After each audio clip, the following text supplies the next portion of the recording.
Got some new information around Metaco. We're going to talk about Ripple, XRP, and Metaco in this video. If you want more information or things about XRP, the crypto market, central bank digital currency, make sure that you are following as well as subscribing to the channel. Let's go ahead and get into this. Crypto Eerie put this out. Ripple, most formidable competitor to Fireblocks. Metaco acquis and Fireblocks deep cross-border payments. She says, I made a mistake not paying attention to where Jay Clayton landed. Jungle Inc. had me take a closer look at Fireblocks HQ. AI agents, payment operators moved 6 trillion, 3 trillion USDC and USDC. MoonPay, Bitso, Stellar are payment partners. 250 million wallets, 30 exchanges on and off ramps, tokenization with smart contracts, all in one solution. Stablecoins are going to be the most important technology for money over the next few decades, and there will be consolidation of blockchains and layer twos. The most important part of is distribution, and blockchains that don't miss sufficient distribution will not see the same success. I thought this was really interestingly placed. AI has clearly taken off in the past 2 years, way faster than I would have expected when I was working on AI issues at the Bank of England just 2 years ago. And what we are now seeing very rapidly is the emergence of AI agents or bots that will operate on our behalf. Maybe they'll optimize for financial lives, or they might optimize for our calendars, whatever it is. But I think we're getting to a world much faster than I expected, where we will have many more payment operators interact with the payment system. And they will be doing much more complex things than we can do today. And I think the payment rails of today can't handle that complexity. But blockchains carrying complicated messages, programmability and smart contracts can. And I actually think that AI adoption will drive further the use of digital assets and blockchains in a way that I hadn't expected 2 years ago. So for that reason alone, given the speed of evolution of AI, I think it will contribute to the growth and adoption. And we've engaged and broadened from just crypto custody technology to enabling payments using the Fireblocks platform, enabling tokenization on the platform with our own smart contracts and with partner smart contracts, enabling you to have a very secure and compliant journey by working with partners that offer AML and KYT solutions. And we've done a lot more in the kind of the Web3 loyalty space as well. So what you see is Fireblocks evolving in the past 12 months, I'd say, into an all-in-one digital asset platform, not just a custody technology provider. And I think that positions us in a very unique way relative to our competitors. Because yes, we provide that technology for custody, but really we're looking to provide an all-in-one solution for your full digital asset journey. Fireblocks making some big moves. I'm glad Crypto Eerie and Jungle Inc. pointed that out. We'll see how all of this unwinds and unfolds. Remember, Ripple operates the most regulated stablecoin on the planet today, RLUSD. Here's David Schwartz, of Ripple talks partnership with Metaco and HSBC plans with Metaco crypto custody. Let me play it. Ripple trying to be like a sort of one-stop shop for institutional adoption of crypto, and institutions are going to be the main drivers. So you need some place to store it. If there's CBDCs, if there's stable coins, people are going to need places to store them. They're going to need connections to on-ramps and off-ramps, payments, liquidity services. We looked at many different companies, and then in May we acquired Metaco. But Metaco has so much more than they have those things of layered services with compliance. They have this possibility for a tokenization platform and this integrating it with payments and liquidity. HSBC, they plan to offer a custody service for digital assets to their clients. It's kind of like a layering service. What's great about that is HSBC can do the sort of compliance part for them. And they're looking at things like digital asset insurance, tokenized commodities like gold, tokenized securities. HSBC is extremely interested in those types of projects. They have the Orion project, which was a tokenized gold. Guys, remember, this is now one of the biggest banks in the world, HSBC, actually going to, Metaco for some of these solutions, right? If the biggest bank, one of the biggest banks in the world is going to Metaco for solutions, where does that put all the banks below it, right? Not every bank is going to want to build out this massive team that is going to operate secure and have all of this, different custody solutions and tokenization solutions. They're going to look towards the best technology in the space, and that is Metaco, Zodiac Custody. Of course, it looks like Fireblocks is making some big moves too. And here is the CEO of Metaco, which was acquired by Ripple, and then talking about 25 billion treasury. Let me play this. And the best protection that you can have, and you have an engineering background, so it was very, very hard for me to understand this. You have to create a big marketing powerhouse. I'm an engineer. I always thought you win the market because you have a great product.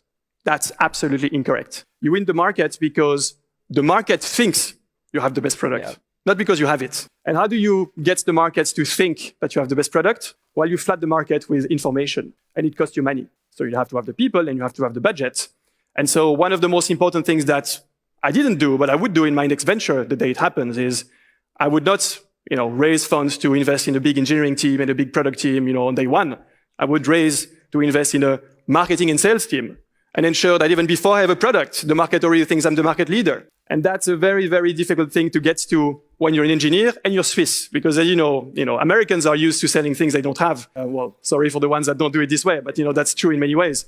Listen, if you take a look around the current, meta for advertising for Ripple or Metaco, probably Ripple has one of the most aggressive teams. I mean, if you look places all over the world, you look at Times Square, you look in London, you look at Dubai, and you probably have seen ads from Ripple and Metaco around where you live, right? So let me know down in the comments where it was the last ad of Ripple that you saw.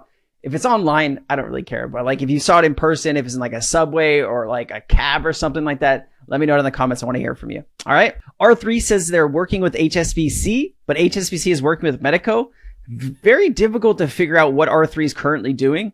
There was some rumors over the last few months that R3 might be getting sold because of the lack of, paying customers that they have. So we'll have to see if they make it out of this. It would be interesting to see Ripple pick up R3.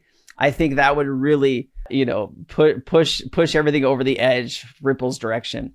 Deca Bank, one of Europe's largest investment banks, managing about 400 billion in assets, launches cryptocurrency trading and custody service for institutional clients. Guys, remember, every bank that wants to make money on this stuff is going to look for ways to do that. And if they can go to a company and that company can get that bank up with custody solutions, tokenization, that could be really impactful for the bank making some extra money. Listen, you have your own relationship with your bank.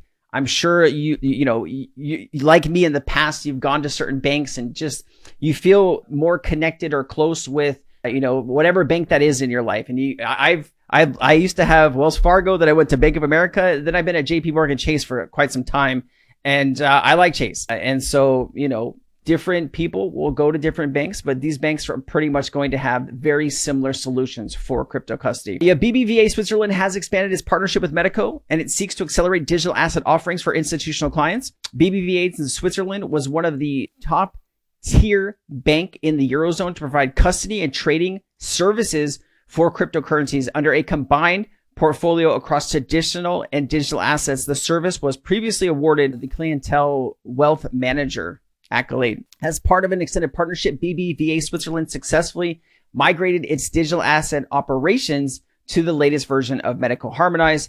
This will allow BBVA to further develop its digital asset capabilities and will allow bank to support future business use cases in the realm of digital assets.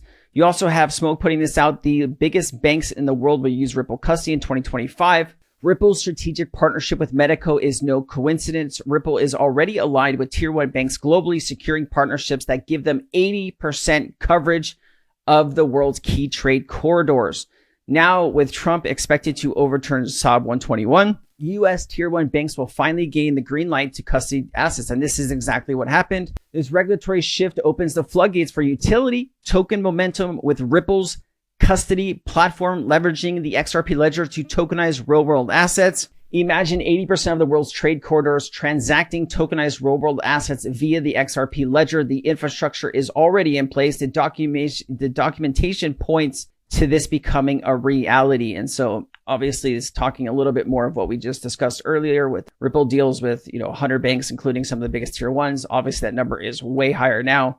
And of course, SOB 121 being, overturned so banks can actually custody crypto assets in the United States. Right now, it's not a huge business for banks, right?